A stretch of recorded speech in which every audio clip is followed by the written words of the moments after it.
আপনি প্রবাসে যাইবেন, আপনার নামে অবশ্যই যে কোনো একটা ব্যাংকে, হইতে পারে সরকারি বা বেসরকারি, ব্যাংক অ্যাকাউন্ট থাকতে হবে বাধ্যতামূলক, সঙ্গে নমনী। বহিরাগমন ছাড়পত্র ছাড়া শুধু মালয়েশিয়াতে, আপনি পৃথিবীর যদি যেতে চান লিগেলতে যেতে গেলে যেতে পারবেন না, এটা আপনার নিতেই হবে। আমি যখন মালয়েশিয়াতে আসি, বিএ মেডিটেশন করার সময় আমার কাছ থেকে কি কি ডকুমেন্ট নিছে সেটা একটু ক্লিয়ার করি।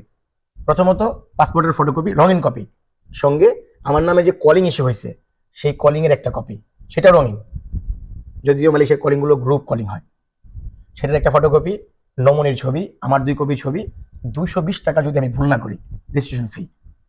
এই ডকুমেন্টগুলো আমাকে দেওয়া লাগছিল। আবার কোনো কোনো জেলাতে ভিসা ছাড়াও ট্রেনিং করায়, ট্রেনিং করে সার্টিফিকেট দিয়ে দেয়। আবার কোনো কোনো জেলায় আছে যতক্ষণ পর্যন্ত আপনার ভিসা ইস্যু না হইব, অর্থাৎ কলিং না হইব, ততক্ষণ পর্যন্ত আপনাকে ট্রেনিং সেন্টারে ভর্তি করবে না। মালয়েশিয়ার মেডিকেলটা চালু হোক, আপনার জেলায় যদি প্রশিক্ষণ কেন্দ্র থেকে থাকে তাহলে তো আলহামদুলিল্লাহ, আর যদি না থেকে থাকে পার্শ্ববর্তী জেলায় গিয়ে করতে পারবেন। মেডিকেল দেন, ফিট হইলে বাকি প্রসেস করেন, অযথা টাকা নষ্ট করে দৌড়াদৌড়ি করে কোনো লাভ নেই।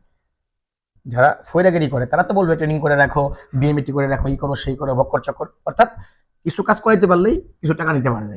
তবে বিএমইটি যারা করে রাখতেছেন আমি খারাপ বলবো না, করে রাখছেন, যারা করেন নাই তাদের যে একবারে তারা হড়ো করে করতে হবে ব্যাপারটা মোটেও এরকম না, ঠান্ডা মাথায় করেন, সবচেয়ে ভালো হয় মেডিকেলের পর করলে।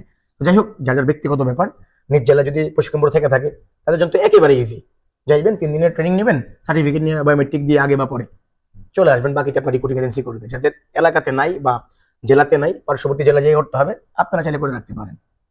নতুন যে 2টা নিয়ম অ্যাড হয়েছে, ব্যাংক অ্যাকাউন্ট থাকতে হবে, দ্বিতীয়ত নমুনি। নমুনি আগেও লাগতো, কোনো কোনো জায়গায় নিত, কোনো কোনো জায়গায় নিত না, আমার ক্ষেত্রে লাগছিল।